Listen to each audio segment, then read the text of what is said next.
some people watching too. Sure. So I'll tell you what, though, man, the stands emptied out. Halftime, the student section was nobody. I saw. Crazy. Hopefully, it makes getting out of here a little bit easier in about a half an hour.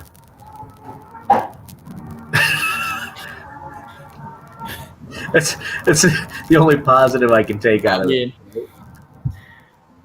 No, not the worst idea. Yeah, exactly. Oh well, it's all good. Yeah, they were reviewing it. Are they? Yeah, just to see if he was in the end zone or not. It doesn't really matter regardless. Either he's in or he's at the 1. Right. Would it be first and goal then for that? First and goal at the 1. Florida State's down 28-23. Yeah, first and goal at the 1 with 58 seconds left.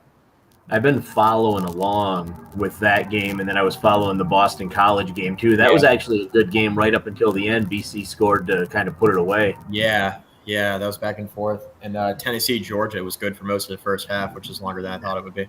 Right. So there's some good games tonight. Yeah. Be locked in. Kate's actually down, and Kate's in Blacksburg. Is she? Yeah, she's visiting. She's visiting one of her grad school friends. Yeah. You didn't make the trip? No. I didn't make the trip. It's weak. Weak. Had to golf. Played golf. Scott was here. I got a lot of traveling coming up with weddings and stuff like that. That's fair. All right, let's go ahead and do this. People can jump in as we go. Give them some time here.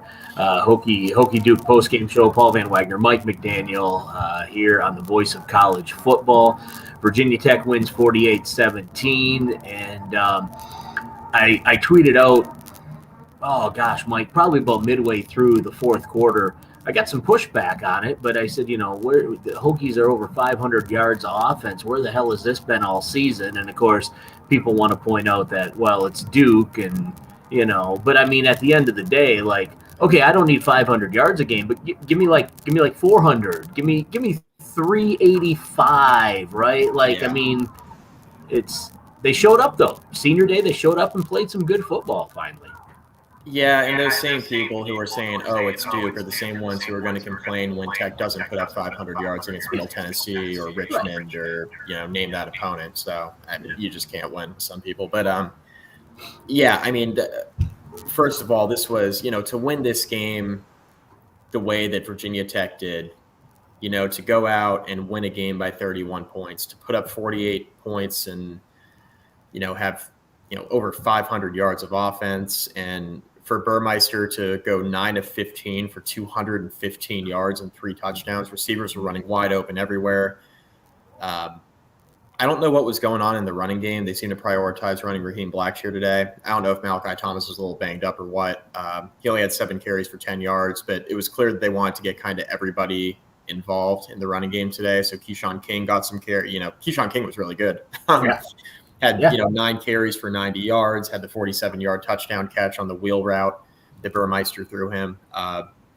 Caleb Smith got in the end zone. He was running wide open on that post there in the third quarter. So, I mean, there were a lot of really positive plays in this game for Virginia Tech offensively. Defensively, I thought it was really good. It was interesting that Duke did not run Mateo Durant that much. I don't know if he was banged up or what. And then I was surprised that Gunnar Holmberg didn't play. I didn't realize he was injured. I don't think anybody did. Right. A little bit of a surprise there. I did see Riley Leonard out there. Didn't play particularly well. So all in all, I mean, Duke was shuffling quarterbacks. They were in a tough spot at the position today. Mateo Durant, I'm not sure is 100%, which doesn't help when, your 1,000-yard rusher only carries the ball 10 times. Yeah. And, they're banged up and they're not very good anyway. So Virginia Tech did what we've been kind of accustomed to seeing them do over the years, is like beat this type of opponent in conference play handily, which is something, ironically, they haven't been doing recently. Right. So just a really good way to send out the seniors, Paul. Just a really, and that's people can talk about, okay, it's Duke, it's this, it's that.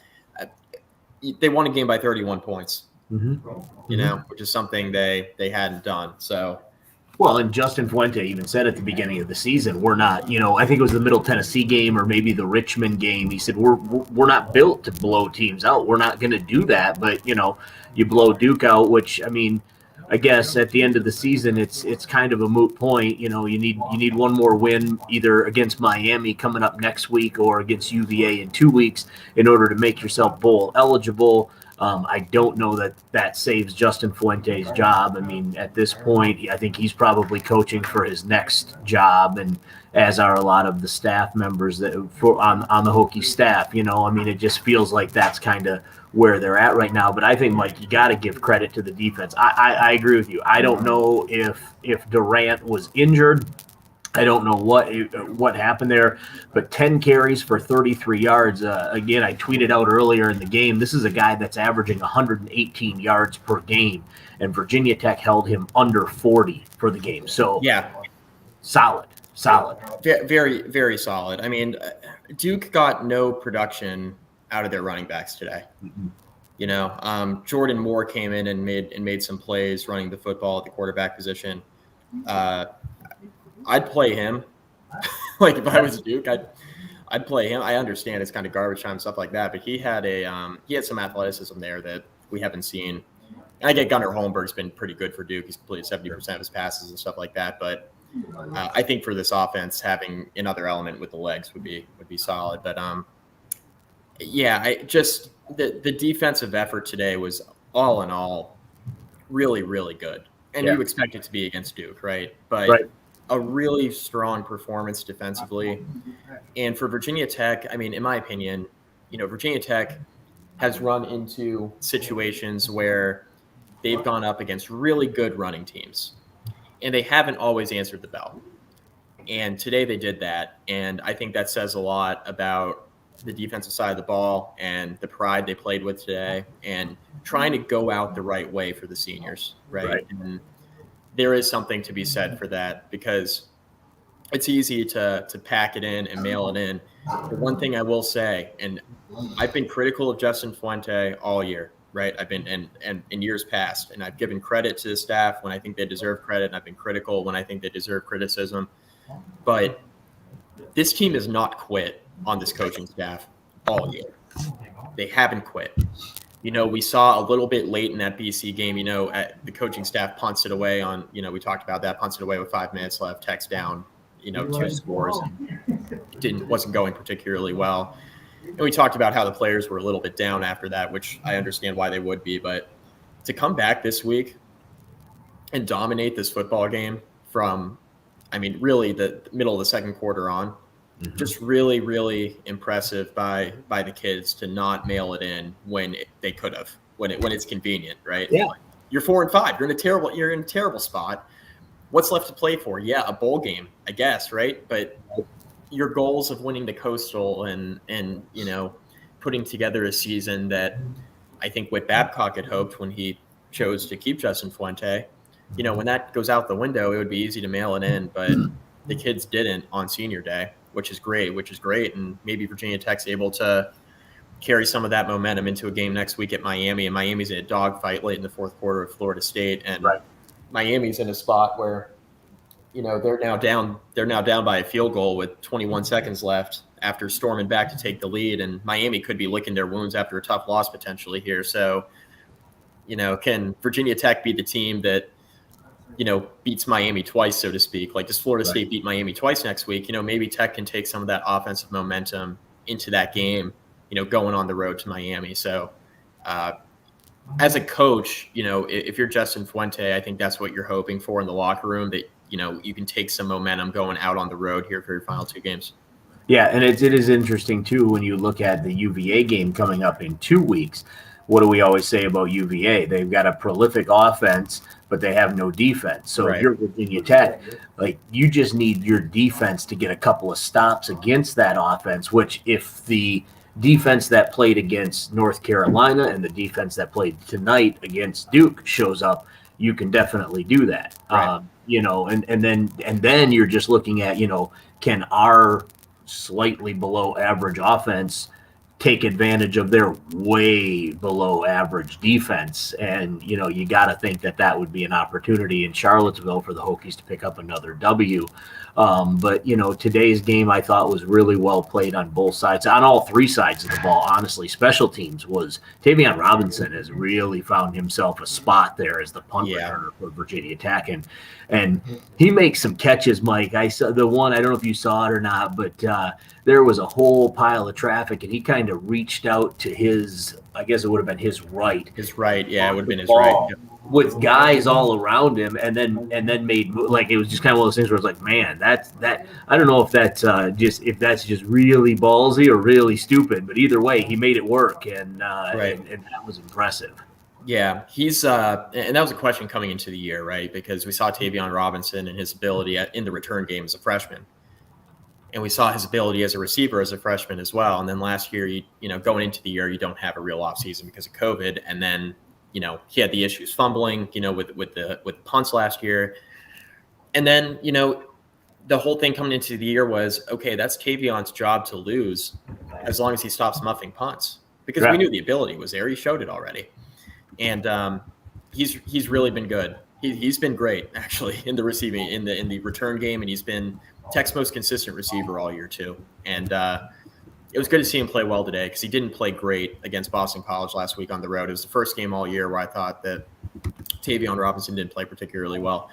Had a drop, had a fumble, that sort of thing, but played much better this week, and he's been really consistent and really, really good all year. I don't want to nitpick, Tavion's one bad game against BC. He's been really, really good all year and was awesome again today.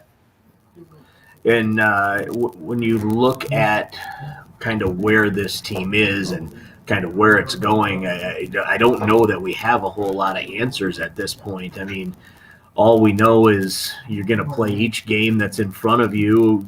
And like you said earlier, maybe you make a bowl game, maybe you don't. It is a weird feeling, because you and I were chatting during the fourth quarter. We were texting back and forth, and I even texted you. I said, this feels like the spot where Virginia Tech pees this thing away. That's not the term I use, but, people get the idea. And you didn't respond to me, and I was like, okay, Mike's into this thing. And then the Hokies scored, and you're like, I'm really glad they scored, because I was about to agree with you. But I looked at I was actually doing laundry. And I turned away from the game, and I saw a couple of negative plays for Tech, and then I saw the Tavion Robinson chunk play on the return, and then a quick run with I believe it was Keyshawn. It was either Keyshawn King or Blackshear had a chunk run, and then Blackshear scored, and I was like, good thing that happened, because it looked like things were stalling out a bit, because Tech was scoring. It felt like Tech was scoring on every single possession, and then they didn't, and I was like, like, that's not good. And Duke was not moving it great, but they were moving the ball a little bit offensively. I'm like, man, this is like, we've kind of seen this story before. And then Tech stepped on their throat, which is what good teams do. You had the Blackshear touchdown, run, and then you had the fumble by Garbutt. Right. Norrell Pollard forces it. Garbutt picks it up in the end zone, and that got reviewed. First of all, I don't mean to just do a whole sidebar here, but the officiating was brutal. It was awful to watch on TV, Paul. It was so bad. Should have been here. It was even worse. Worse in person. It was horrible. I mean, I'm not saying they were always necessarily the wrong calls. It just felt like a lot of stuff was nitpicky today, and it was both sides, not like the officiating towards Tech or towards Duke. Just in general, it was a tough watch from that standpoint. No, I agree. It was, and then there were points where the state fans, the 27 or so that were left, not 27,000, actually 27 people in the stands at the end of the game were booing. Another spot where people were booing, they weren't real happy, and rightly so, at the half, when the Hokies took over with the ball deep in the north end of the stadium. And I actually tweeted out, I said, watch this. We're going to run the ball 3 times and have to punt the ball back to Duke. And sure enough, they did. Luckily, Braxton Burmeister was able to bust off the big run right at the end, and then takes a hit out of bounds here on the Hokie sideline and gets some extra yards, puts the Hokies on Duke's side. But now you've only got 38 seconds left, and you got to try to get, another 10, 15 yards so you can try to kick a field goal. And it's just like, why don't you take take some shots, right? Like Tim Thomas and I were talking about this at halftime, Mike. And one of the things I said to Tim was, I said, and I don't know if you could see it on TV, but from here, you could definitely see it. So the Hokies are running 3, 4, 5 wide receivers out there, and every one of them is man coverage, right? There, just take the damn shot. Like, who cares if you don't complete a single pass? Okay, whatever, man. But take the shot. Like, stop running just to run. Like, that's frustrating. I mean, they'll take the shot at the end of the half when they have no other choice to do a Hail Mary, right? And they'll take that shot. But then why not take the shot when it's 2nd and 10 or like 2nd and 6? Why not take a shot there, right? And it's been that way all year. It's like, Tech ranks pretty high in college football in terms of not turning the football over. But in my opinion, they also rank pretty high in the fact that they just refuse to, try to make explosive plays. I know in terms of offensive explosiveness, Tech is one of the worst in the Power 5. I know that. I don't know exactly where they rank, but I know all year they've been towards the bottom of the Power 5 anyway in terms of offensive explosiveness, which isn't a surprise, right? I mean, they haven't had those chunk plays really all year. So I don't really understand why you're going to be so cautious. I mean, and I was kind of thinking about this during the game last week against BC. Why not take a couple shots in that game too, right? Because you literally have nothing to lose. We're like, the offense is in a tough spot. You know that Kadum is in a no-win situation here. Why not take some shots? Right. And it's not always the thing too is like the aggressiveness factor, right? Like we want the play calling to be more aggressive. Like, that means in the passing game often, right? But it also means in the running game. Like don't always just run the same, trap play up the middle or same read play up the middle. Like try something a little bit different other than jet sweep. Like there are other ways to be explosive offensively. And I feel like Tech's got athletes. Tech's got a ton of athletes. Yeah. I mean, Tavion is explosive. We know Trey Turner is explosive. DeJuan Lofton has shown flashes as a freshman. Malachi Thomas has been great over the last month. Like there are guys who are explosive. Keyshawn King today. Yeah. We know, and we've seen it, and Keyshawn King played himself out of the rotation, about a month ago. He played himself out of the rotation. Malachi Thomas played his way into it. Right. But, we saw when Keyshawn King was a freshman a couple of years back in 2019, we saw his ability and his speed, and there's a reason why he was the third down back for a lot of that year, We saw the ability. He just had to stop fumbling, and he had to get a little bit bigger. Well, he's kind of done both of those things. So point being, there's a lot of explosive players on this roster in terms of skill level and talent. And even a guy like Caleb Smith who got in the end zone today. I mean, I know he's a possession receiver, but the kid's fast. He's fast. So just scheme him in positions to be successful. And I think that's been a shortcoming of the offensive coaching staff. Well, and they have these goofy theories that they subscribe to, right? Justin Fuente has said to us in the past, you guys get all twisted up over who's getting the yards and when they're getting them. I don't care about that. I just want to get the yards. But, then you gotta hang on, let me look at the stat here so I don't misquote myself. You got a guy like Raheem Blackshear who in the first quarter almost has 9 carries for 90 yards. Yeah. And at the end of the game, he ends up with 12 carries for 117 yards. So in 3 quarters, you took a guy that has carried the ball 9 times for 90 yards, 10 yards a clip. I'm not a mathematician, but even I can do that, Mike, right? And you only give him the ball 3 more times in the entire rest of the game? Right. I just, I scratch my head at this stuff. Like, this makes no sense to me. And the only time they didn't do this was last season. And I think that was just because they couldn't. But this whole, I got a back that's getting chunks, man. Like, I'm going to keep feeding him until you show me that you can stop him. No, we're going to go ahead and pull him out after 1 quarter, and we're going to rotate some other guys in here. And it's nothing against Keyshawn King. It's nothing against Malachi Thomas. It's just, I don't understand it. That guy's got it today. Roll with him, right? Right. I get it. The thing, too, is what we saw a year ago with Khalil Herbert is that he makes any offensive coordinator look good. Yeah. Right. I mean, he was very, and I made this comparison, he was very David Wilson-like, which I get, in some ways, I think people would say, oh, that's lazy because David Wilson is like the last really good running back Virginia Tech had before Khalil Herbert. But seriously, like you could give the ball to David Wilson on a dead play back in 2011, and he would make 2 moves and he'd be gone.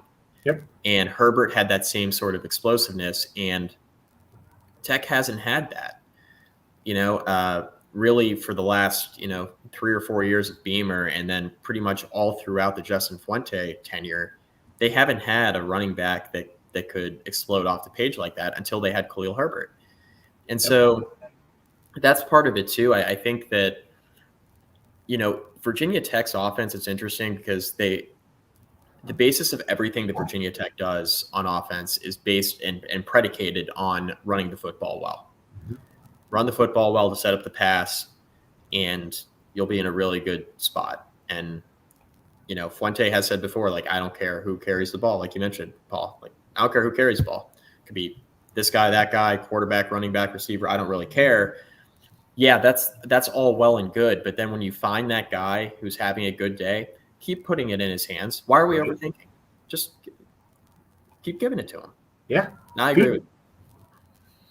It makes no sense to me. I don't understand that. I'll never understand that. And we've seen Virginia Tech, not to belabor the point, but we've seen Virginia Tech miss on recruits. And, you have to assume, especially high-end running back recruits, and good on Ramon Brown for seeing that there's a chance to come to Virginia Tech and maybe be that guy.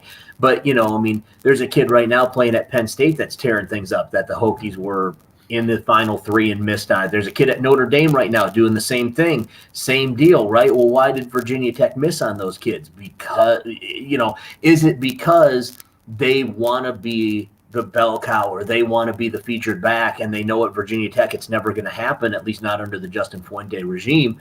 I don't know. Like, I just – you got to wonder, and then, you get into the whole development thing, and that's another conversation that we can have on another day, because there is a lot of talent that's just underperforming week in and week out. No doubt about it. Yeah, no doubt about it. Look, I think it's just satisfying to see Tech put it all together. This is the first time all year Tech's been able to put it all together offensively and defensively. Yeah. We've seen it for quarters. We've seen it for halves. We've seen it a game here and a game there, different things plaguing Virginia Tech all year. It was nice to see Tech put it together for 4 quarters. Agreed. And a lot of it has to do with the fact that they were playing Duke, but at some point, you've got to give credit to the players and the coaching staff for that, and I go back to this, Tech didn't do this against Richmond. They didn't do this against Middle Tennessee State, right?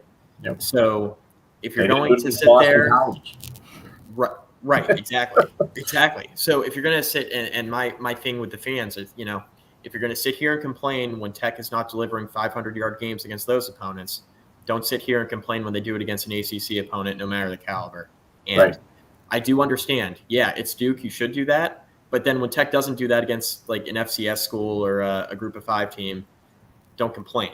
Right? Like, right. You can't have it both ways. Either you want it to happen or you don't. And then once it happens, you can't complain about it. So I'm happy for the seniors to go out like this, at home at Lane Stadium. I was happy that Lane was packed at kickoff. Yeah. I think it's a great fan base, Paul. Like, they want winning football so bad in Blacksburg. They want it so bad. And this is a fan base that cares a lot. They care a lot, and they just want winning football. And we'll see who brings it to them. Yeah. It's funny because I asked John McLaughlin during the pregame show, you were with us. I said, we're a basketball school. And I said, how bad does that make you mad? And he was like, oh, man, I hate that. I hate that. So that the football players don't like that, right? Like, they want this to be a football school, and I think it is. Like, jokingly, I say basketball school, and Mike Young is doing amazing things on the basketball court. I was there last night. Yeah, but we're never going to be Duke. We're never going to be North Carolina, right? Probably never will be Louisville or Florida State. They're just on a different level. But, when you kind of put that out there to the football guys that we're trending more towards basketball school land than we are football, like that, really, they don't like that. So, No. For the team to come out and kind of show that, hey, we can win too, right? Like it's not just the basketball team that's going to be winning games. We can win too. That's a good feeling, that's for sure. So let me ask you this. All right, before we wrap this thing up, because I'm thinking they're going to kick me out of here pretty soon. Hokies got 2 more games. They play down in Miami at Hard Rock next weekend. I still don't think they've given us a kickoff time for that game, have they? I think we get it on Monday. I'm almost positive that was. Yeah, I think they put a hold on it, Paul. So we don't know what time that's going to be. We don't know what time pregame will be. So you got the Hokies next week down at Hard Rock. Then they got to go to Charlottesville to play the final week of the season. 5-5 right now, Mike. I'm going to put you on the spot. How do the Hokies end up this season?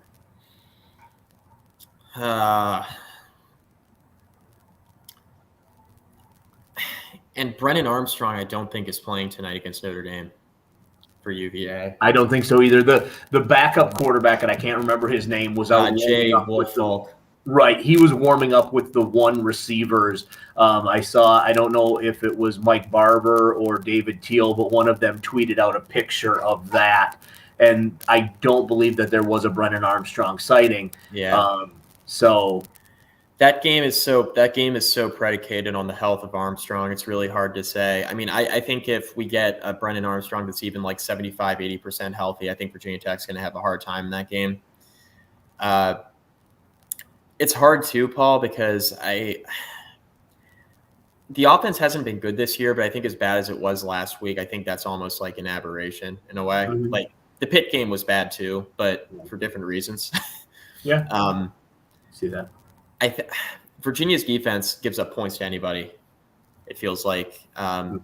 So I think Armstrong playing in that game will be important. And Virginia Tech, just no matter how bad Virginia Tech is, they always get up for that game. So it's really hard to say, even though I think on paper UVA is the better team. They play better all year, and Bronco has them well coached. It's hard to definitively say Virginia Tech's absolutely losing that game in Charlottesville. I think Tech's going to have a really hard time next Saturday against Miami. Even with Miami coming off this really tough loss tonight, Tyler Van Dyke is he's a problem at quarterback. And they create explosive plays in the passing game. And Jalen Knighton's been good at running back since Cameron Harris went out. They're finding themselves a little bit. And even in this game today, like it wasn't going well. They were down, I think, 20-6. They were down 17-0, I think, and then 20-6, if I'm not mistaken. So it was not going well. And Miami came back, and they keep fighting. And they're in a better spot now than they were about a month ago when they played UVA. I guess a little more than a month ago now when they played UVA. Everybody was saying, "Oh, Manny Diaz is toast." I don't think that anymore. We'll see what the fallout is after losing a rivalry game. But Miami showed a lot of fight today, I thought, and Van Dyke's a good quarterback. I think he's going to give Tech a lot of problems because Tech has had some struggles outside of Sam Howell. They've had some struggles against really good quarterbacks this year, and I think Van Dyke is certainly one of them. He's trending in that direction. So the Miami game's going to be tough. I think Tech loses that one, and then I think this team goes 5-7. Okay. On paper, I think that's what happens. I mean, Tech's going to be an underdog in both these remaining games. It's just a matter of can they steal one. I think it's easier to steal the one against UVA because it's a rivalry game, and Tech's got the history of success the last decade and a half. So I think that's an easier one to steal. In theory, I think in practice, the Miami one might be easier to steal because you're not dealing with Brennan Armstrong. Even though Van Dyke's good, he's still a freshman. Right. So, yeah, 2 tough games remaining. It's tough to win on the road in the ACC. Tech's had a lot of trouble winning at home too, which is why they're kind of in this predicament. But long way of saying I think it's still probably 5-7, but I don't think 6-6 is out of the question. I think they absolutely lose one of the remaining 2, though. I don't think they win both of them. That would be great if they could do that. I just don't think it's realistic. I agree. But I do think they win one of these 2. I feel like it's the UVA game more so because of the rivalry, but I don't know. I don't know. It's hard to say. All right, I'm gonna wrap this thing up, Mikey. My pizza's here, Paul. My Go pizza's eat your here. pizza. Go eat your pizza. I'll wrap this thing up, man. We'll talk to you. For Mike McDaniel, I'm Paul Van Wagner. Final score, the Hokies beat the Duke Blue Devils 48-17. We will have a Hokie House pregame show for you next week. We'll let you know when that's going to be. You can also hear us on The Drive on ESPN Blacksburg Monday through Friday from 4 to 6. You can download the ESPN Blacksburg app if you want all things Hokies, all things ACC. We do a lot of everything on that show, so we encourage you to check that out. The ESPN Blacksburg app is a great way to do that also. So all that being said, we'll have pregame for you next Saturday. We'll have postgame for you immediately after. And for Mike McDaniel, I'm Paul Van Wagner. We'll talk to y'all later. Have a great one.